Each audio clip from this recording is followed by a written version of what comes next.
My name is Lakshmi. I'm a journalist. Now, the second question is, Muslim men are allowed to marry 4 or 5 times, I think, and they don't require their wife's permission, the first wife's permission to marry, correct me if I'm wrong, to marry more number of times. So I actually don't see any logic in this because I believe it's one man, one woman. That's the institution of marriage. So please clarify. Thank you. Now coming to your second question. In Islam, men marry 4 times, 5 times, and they don't ask permission from the first 5. Why?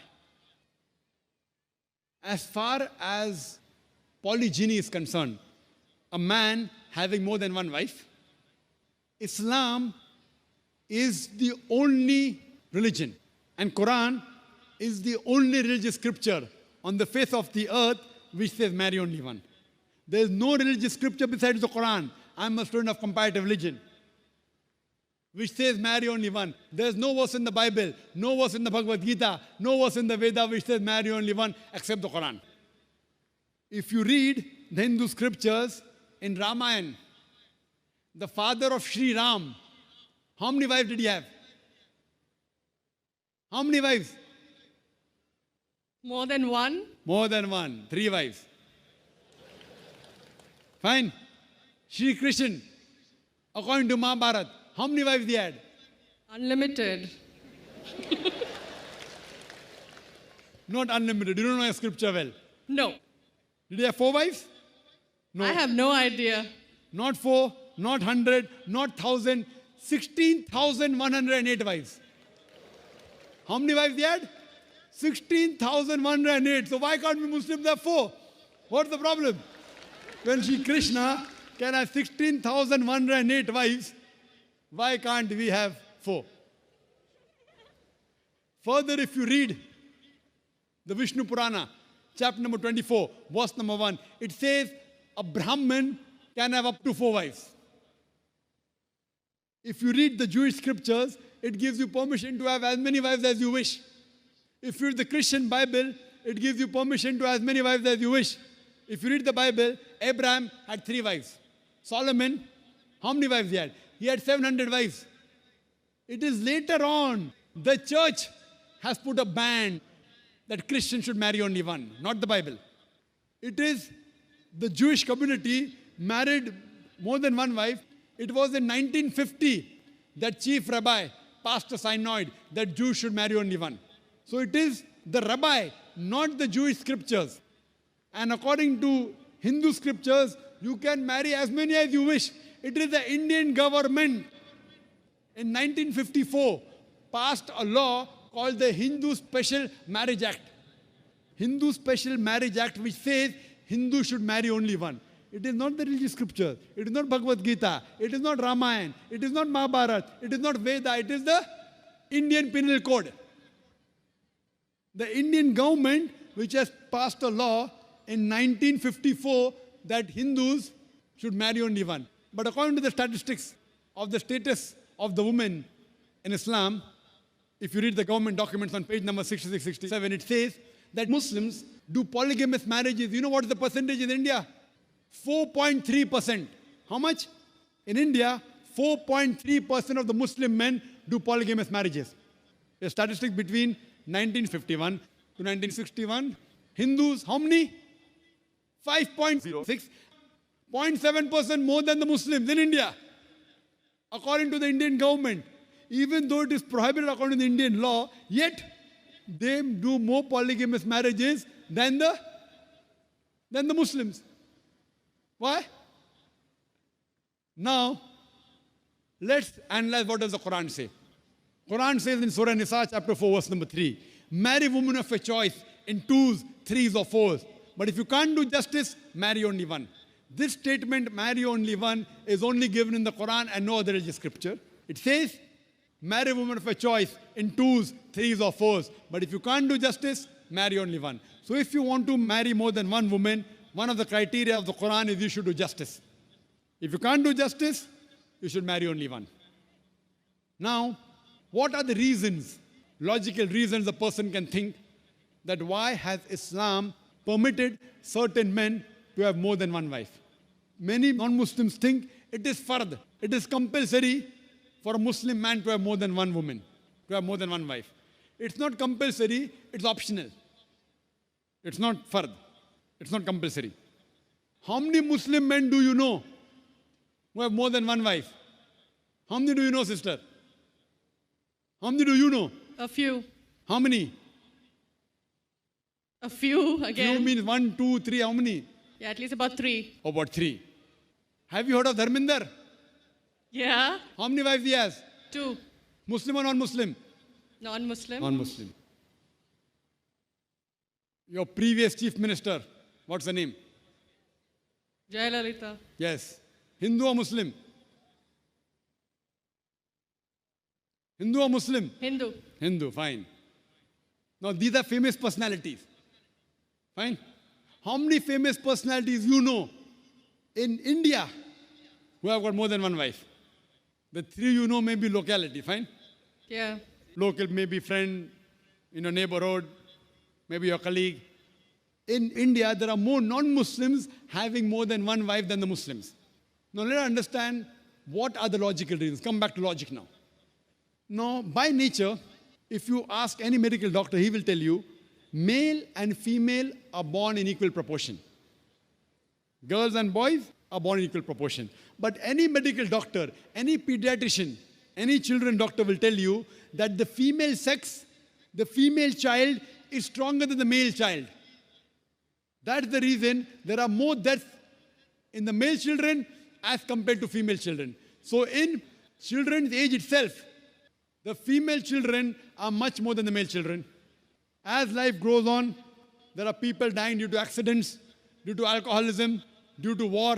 There are more males dying as compared to females. Today, if you analyze in the world, there are more females in the world as compared to males. There are few third world countries like India where the male population is more than the female population. And do you know why? The reason is because of female feticide and female infanticide. According to an article, a program which came on BBC by the name Let Her Die, the program was assignment. There was a British reporter by the name of Emily Buchanan. She comes to India and she says that every year in India, more than 1 million fetuses are being aborted after they identified that they're females. She says more than 3,000 every day. You multiply, more than 1 million every year. According to the Tamil Nadu government hospital report, she gives the statistics, out of 10 female born alive, do you know how many are put to death? 4. Sister, did you know that? Tamil Nadu, your state, your beloved state, according to the government statistics, out of 10 females born alive in the government hospital, 4 are put to death.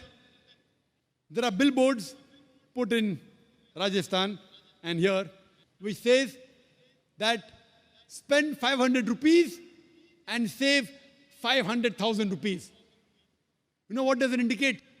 Spend 500 rupees, do ultrasonography, do amniocentesis, identify the child you're carrying is a female, abort her, and save 5 lakh rupees, 500,000 rupees.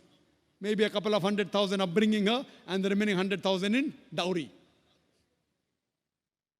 If you stop this evil practice in India, our beloved country, stop the female infanticide, stop the female feticide. Even in India, the population of female will be more than the male population.